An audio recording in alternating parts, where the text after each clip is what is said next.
Thank you, Dr. Williamson. The floor is now open for questions. I'd like to ask you to first introduce yourself before you ask your question. And stand up so I can see you.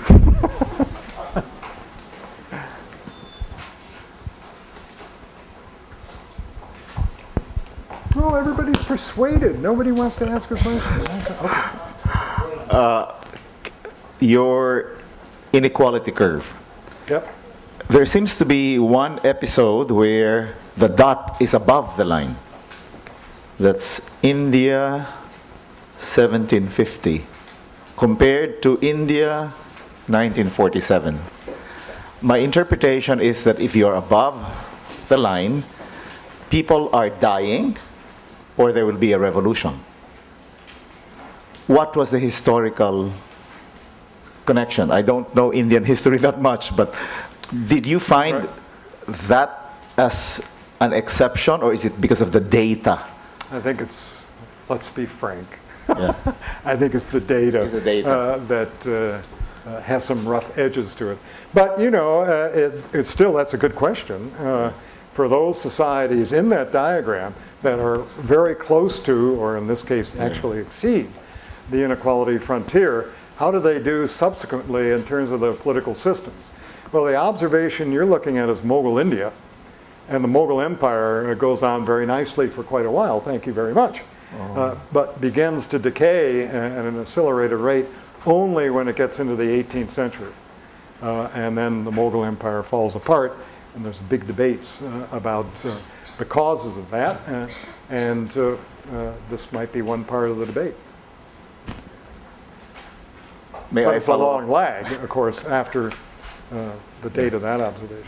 I find that your contribution to this literature is the extraction rate, which is very different from the previous ways of measuring inequality. And it's very interesting because for the students here who may not be able to interpret it at a micro level, my interpretation is as follows, and I'd like you to confirm whether this is appropriate interpretation at a household level.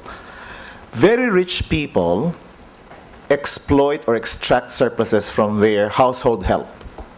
Okay. Okay? But when they become even more rich, they extract less.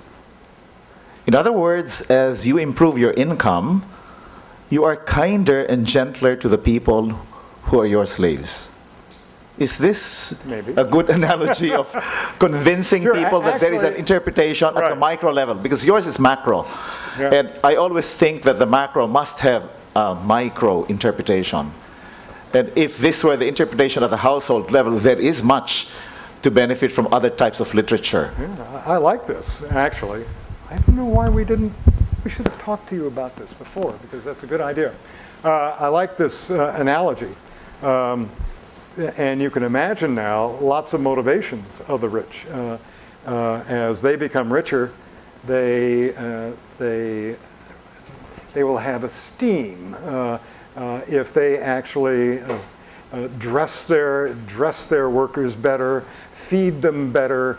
It makes them look better as a result, like having even better cars.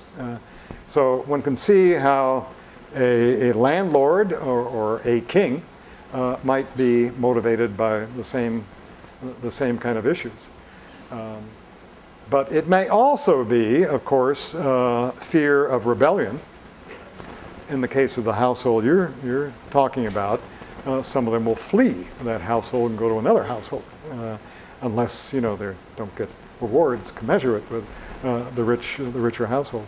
And so it might be with villages, and it might be for demeans and manners in pre-industrial societies that are improving their relative economic performance.